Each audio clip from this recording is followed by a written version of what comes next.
اسلام آباد، پشاور اور سوات سمیت مختلف شہروں میں زلزلے کے جھٹکے۔ وفاقی دارالحکومت اسلام آباد اور خیبر پختونخوا کے مختلف علاقوں میں زلزلے کے شدید جھٹکے محسوس کیے گئے ہیں۔ تفصیلات کے مطابق زلزلے کے جھٹکے جڑواں شہروں اسلام آباد، راولپنڈی، پشاور، سوات، ایبٹ آباد اور چترال محسوس کیے گئے، جس سے شہریوں میں خوف و ہراس پھیل گیا۔ محکمہ موسمیات کے مطابق زلزلے کی شدت ریکٹر اسکیل پر 5.2 ریکارڈ کی گئی، جبکہ اس کا مرکز افغانستان کے ہندوکش پہاڑی سلسلے میں تھا۔ زلزلہ صبح 10:20 پر آیا، جس کی ریکٹر اسکیل پر گہرائی 190 کلومیٹر ریکارڈ کی گئی۔ زلزلے کے جھٹکوں کے باعث لوگ گھروں، دفاتر اور دکانوں سے کلمہ طیبہ کا ورد کرتے ہوئے باہر نکل آئے۔ ابتدائی اطلاعات کے مطابق کسی قسم کے جانی یا مالی نقصان کی اطلاعات موصول نہیں ہوئی۔ چین اور بھارت ایک دوسرے کو شراکت دار سمجھے، دشمن یا خطرہ نہیں، چینی وزیر خارجہ۔ غیر ملکی خبر رساں ایجنسی کے مطابق چین کے اعلیٰ سفارتکار پیر کو بھارت پہنچے۔ بھارتی دارالحکومت نئی دہلی میں چینی وزیر خارجہ وانگ یی نے اپنے بھارتی ہم منصب جے شنکر سے ملاقات کی اور توقع ہے کہ وہ اپنے 3 روزہ دورے کے دوران بھارتی وزیر اعظم نریندر مودی سے بھی ملاقات کریں گے۔ چینی وزیر خارجہ وانگ یی نے بھارتی ہم منصب جے شنکر سے گفتگو کرتے ہوئے کہا کہ چین اور بھارت ایک دوسرے کو شراکت دار سمجھے، دشمن یا خطرہ نہیں۔ چین اور بھارت کو درست اسٹریٹجک مفاہمت قائم کرنی چاہیے۔ انہوں نے کہا کہ چین ہم آہنگی، باہمی فائدے کے اصول کو برقرار رکھنے کے لیے تیار ہے۔ دوسری جانب بھارتی وزیر خارجہ جے شنکر نے کہا کہ دونوں ہمسایہ ممالک اپنے تعلقات میں ایک مشکل دور کے بعد آگے بڑھنا چاہتے ہیں۔ ہمیں اختلافات کو تنازعات میں اور مقابلے کو تصادم میں نہیں بدلنا چاہیے۔ 9 مئی مقدمات عدالت کی عمران خان کی اپیلوں پر فریقین کو آج ہی دستاویزات جمع کروانے کی ہدایت۔ سپریم کورٹ میں چیف جسٹس یحییٰ آفریدی کی سربراہی میں 3 رکنی بینچ نے عمران خان کو 9 مئی سے متعلق ضمانت کی اپیلوں پر سماعت کی، جس سلسلے میں وکیل درخواست گزار سلمان صفدر اور اسپیشل پروسیکیوٹر ذوالفقار نقوی عدالت میں پیش ہوئے، جبکہ علیمہ خان بھی عدالت میں موجود تھیں۔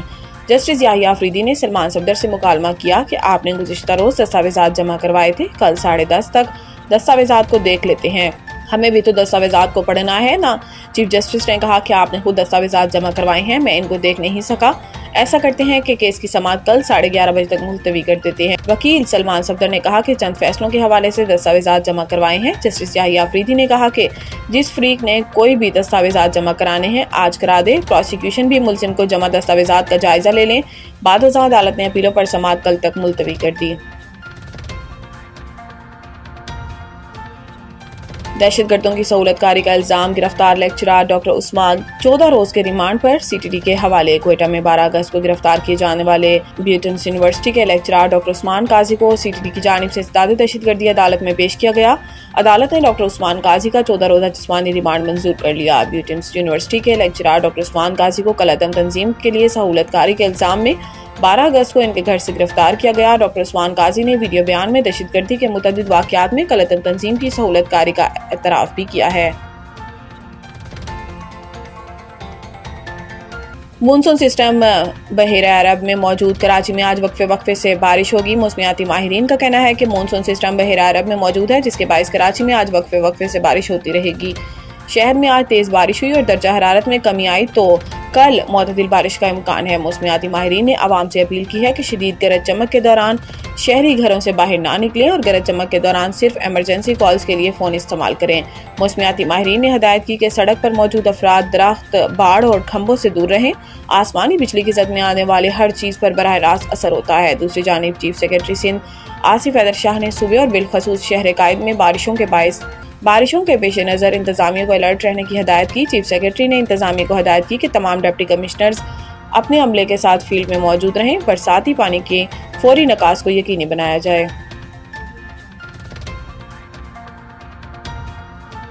سینٹرل کانٹریکٹ کا اعلان، کوئی کھلاڑی اے کیٹیگری کا اہل نہ ہونے سے کیٹیگری ختم، بابر اور رضوان کی بھی تنزلی۔